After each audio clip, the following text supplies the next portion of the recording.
partners and also by the World Bank, particularly through the Kenya Urban Support Program Phase 2. However, we are in the process of processing the relevant cabinet approvals, and that's why we have put on hold any further discussions around operationalization of the Shirika plan or the Marshall plan until a cabinet approves. And we hope in the next 30 days or so we'll have gotten the necessary approvals of cabinet so that we can move our refugee management into the next level, which is towards integrated settlements, more hospitable settlements, and that development will also come with benefits from local host communities, so that again you don't create discrepancies and asymmetry between the standards of living for refugees vis-a-vis the host communities. I submit. Thank you, Bwana CS, for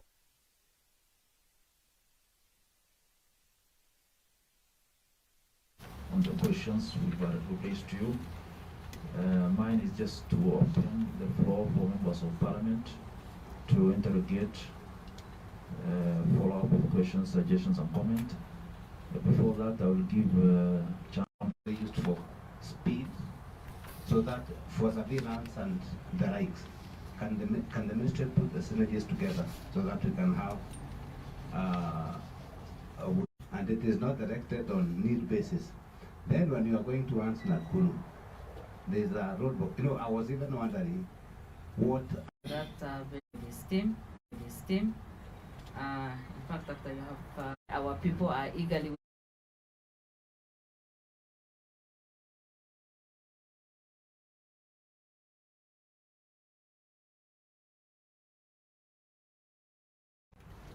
Thank you, Chair, and thank you, members, for the very, very pertinent questions and clarifications that you have sought.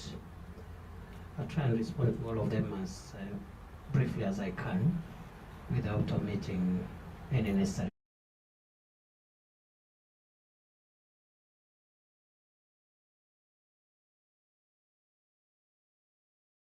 Every car, even a VIP car, must stop, because that roadblock is gazetted and is one of the roadblocks that are helping in our fight against terror. If you are coming from Upper Eastern, you realize there's a roadblock at a place called Archer's Post. That one is not just a traffic roadblock. If you are coming from Tana River, Upper Coast, down to Malindi, roadblock as you enter Malindi towards Mombasa. So we have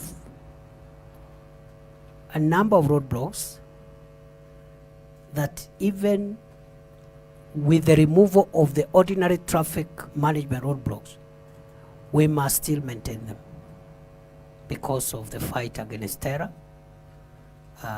Otherwise, I do not want to dispute that we have others that are not serving that purpose, and we have given directive, we have cascaded the presidential directive to the National Police Service that from 1st of November, we do not want to see roadblocks except the ones that we gazette for the purpose which I have said, and there are few, and there are few. I will not again go beyond that, but I just wanted members to know that some of the roadblocks have a very critical purpose, and they have helped us to achieve a lot. Many of the things we don't even announce, we have been able to intercept and thwart serious incidents of threats as late as 3 months ago, and those roadblocks are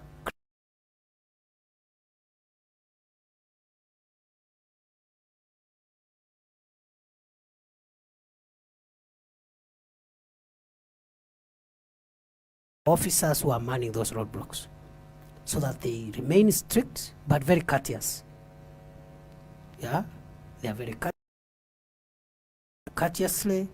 They ask you questions courteously, and they they allow you to proceed without being rude or crude.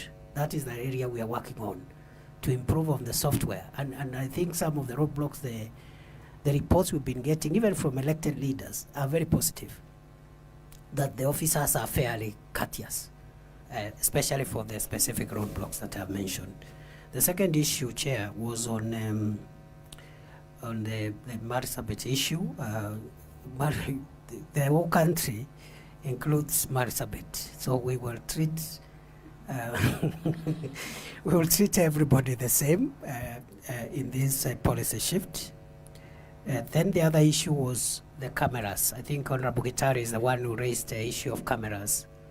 It is true the National Transport Safety Authority is in the process in the Ministry of Transport of procuring cameras. Now those cameras are for enforcement of the speed limits, but as you're aware, the enforcement aspect of even speed limit is a police function. So it's a concurrent function and we are working together. So it's just that the procuring entity is the NTSA, but the cameras will serve all purposes, including security purposes, so that we don't have a replication of effort. But before the cameras are procured and installed across Kenya, we have immediate ways of traffic management when we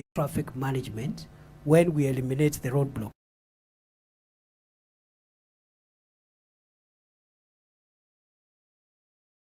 Sometimes even achieve better purposes than a stagnant roadblock in one place, because people can find ways of circumventing if they know at point A is a roadblock, point B there is a roadblock.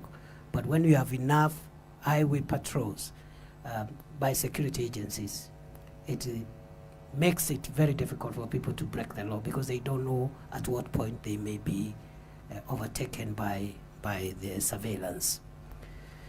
Chair, on I see the Honorable Naomi is leaving, but we will provide it is true I did promise on the office of the Registrar of Persons for death a while ago, and we had a small issue of budget which has now been resolved.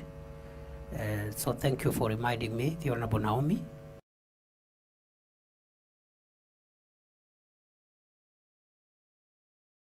Registrar of Death and Birth, the Civil Registrar, and I will personally take the responsibility for that commitment. Then on the issue of integration of refugees, we will, I know there are about 35,000 refugees approximately from Ethiopia, and Ethiopia is a friendly country with very deep historic ties with Kenya. We would like to maintain that relationship, and therefore as we do the local integration for long-standing or refugees with long-standing presence in the country, I don't see any reason why deserving cases from Ethiopia should be left out. However, the process of implementing the act is going to be spelled out in the regulations that when that legislation is tabled, hopefully in the next 30 days. And number two, the Shirika plan aims at creating refugee settlements. So we are moving from refugee camps, and we'll expect the prevailing scenario to continue. Those who are in camps will continue being in settlements. But as you're aware, there are a few